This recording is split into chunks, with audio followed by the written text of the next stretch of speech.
घंटा ही दें। भाई मैंने तो बात की थी हैदर से, मेरी समझ में नहीं आता कि इन लोगों को हालात की संगीनी का अंदाजा क्यों नहीं है। अब हो गया होगा। कौन है? जी मैं शारिक। आ जाओ बेटा। हो जी। वालेकुम सलाम। वीजा मिल पाया था, आप लोग सोए नहीं होंगे। कैसे सो सकते हैं बेटा? शारिक, तुमने बेटा बड़ी लापरवाही दिखाई। जी बीजान, मैं उसी की माफी मांगने आया हूँ। अगर साकिब ना मिलता तो मैं कभी आप लोगों को अपनी शक्ल ना दिखाता। मेरी वजह से किसी पर कभी कोई आंच आए तो मैं अपनी जान दे दूंगा। बेवकूफी की बातें मत करो। जान देने से ज्यादा आसान है कि अपने अंदर एहसास जिम्मेदारी पैदा करो। तो माँ से मिलकर आए? जी मैं उन्हीं से मिल के आ रहा हूँ। अच्छा भाई तुम जाओ, तुम जाके आराम करो। अल्लाह ने बेहतर किया, सब ठीक हो जाएगा। जाओ। अच्छा जी, अल्लाह हाफिज। अल्लाह हाफिज। आप हैदर मियाँ को फोन करके तो पता करें। हाँ किया, 2-3 घंटे बजे थी, उसके बाद वो फोन ऑफ हो गया। तो फिर वारिस का नंबर मिलाएं। नहीं, उसका फोन भी ऑफ है। मुझे तो घबराहट होने लगी। आखिर किससे पता करें, समझ में नहीं आ रहा।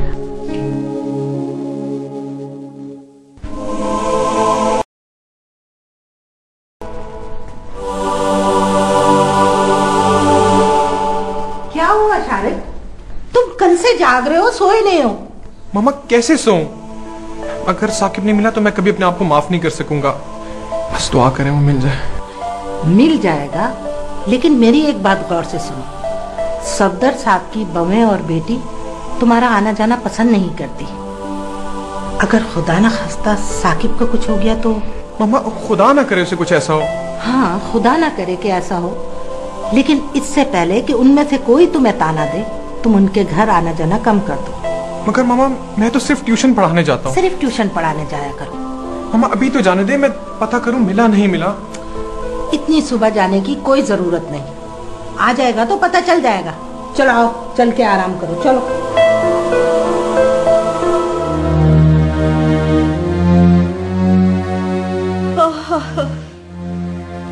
मुझे तो बहुत नींद आ रही है। भाभी वैसे बुरा मत मानिएगा, आपकी ये बच्ची बचपन से ही एक प्रॉब्लम चाइल्ड रही है। कोई ना कोई मसला खड़ा रखती है हमेशा। तुम होश में तो हो नुसरत? क्या उसने जानबूझकर अपने बच्चे को अगवा करवाया? कोई पापा से पूछेगा कि वो कहाँ है? इतनी देर क्यों हो रही है? अच्छा मैं दोबारा ट्राई करती हूँ।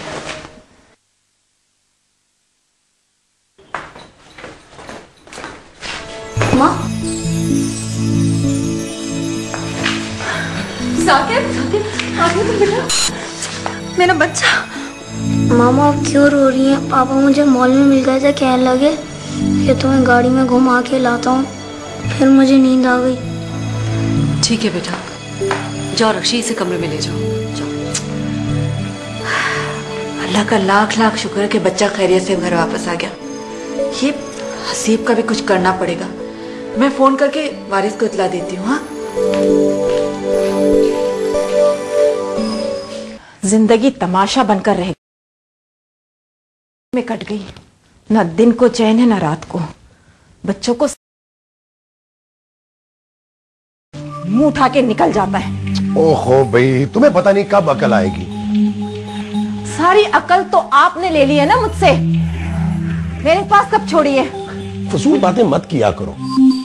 तुम अपनी जुबान की वजह से ना सारे मसले पैदा करती हो, और इसी की वजह से हल भी होते हैं। आपको परेशान होने की जरूरत नहीं है। आपको कोई पंचायत बुलानी नहीं पड़ेगी।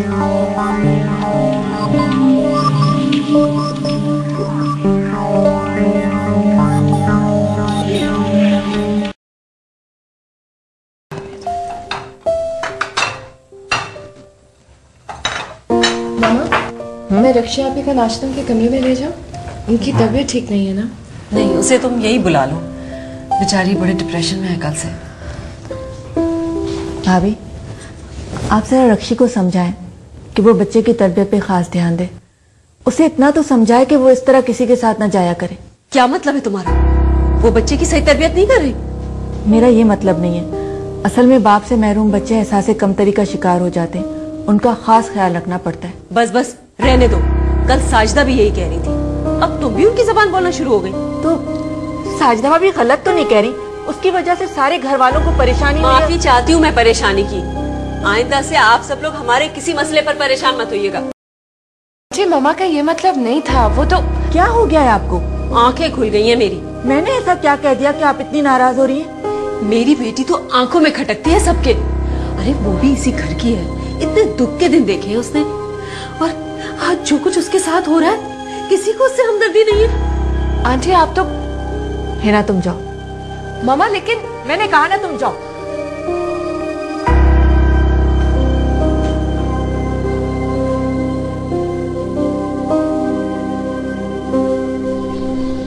शैला, क्या हुआ? शारिक भाई साकिब मिल गया। Oh thank God. कहाँ था? रक्षिया भी हसीब भाई को बहुत अच्छी तरह से जानती थी, कोई इनकी बात का यकीन ही नहीं कर रहा था, और वो वहीं था। तो असद वगैरह भी तो गए थे ना उनके घर? हाँ, लेकिन शायद उस वक्त वो लोग वहाँ पे नहीं थे। खैर, अब आप आराम करें, मैं जानती हूँ आप भी सोए नहीं होंगे। Thank you very much. मैंने तो तौबा कर ली है। तौबा किससे? आइसक्रीम खिलाने से? Yes, no more ice cream. That's not fair. चलें बाप, आराम करें, मैं चलती हूँ। चलो, थैंक यू।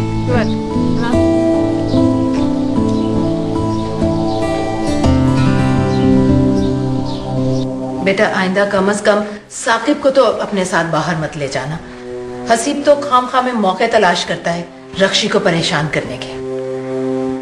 जी अम्मी, आइंदा ख्याल रखेंगे। सिर्फ साकिब का ख्याल करके हम उसको कुछ नहीं कहते, वरना। नहीं बेटा, जब बाबा जान किसी मसलहत के तहत चुप हैं, तो हमें भी कुछ नहीं करना चाहिए। इसी बात का तो फायदा उठाता है वो।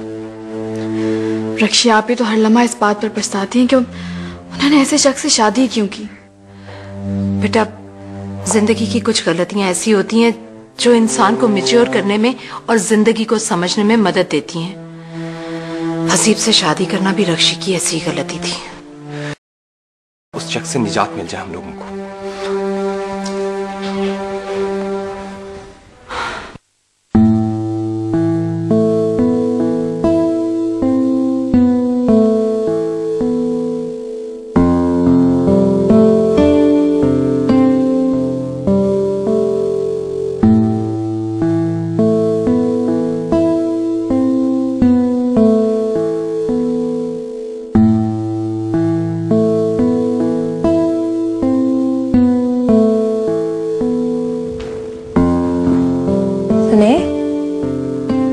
उठ जाए, सुबह हो गई है, उठ जाए। तुम हो शानो, मुझे पता होता कि तुम हो तो मैं इसी तरह सोता रहता और तुम मुझे ऐसे ही जगाती रहती, और मैं थक हार के फिर चली जाती। तुम्हें जाने ही कौन देता मेरी जान। अच्छा, अब सब उठ भी जाए।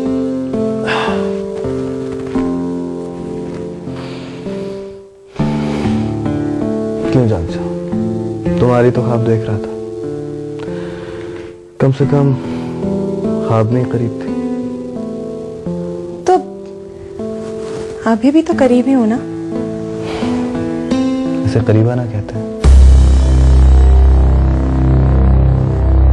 पास कहीं दूर दूर क्यों दिल उदास है, रोज रोज क्यों ऐसी सोच कोई पास पास है, साए में उतर धूप से गुजर प्यास है कहाँ,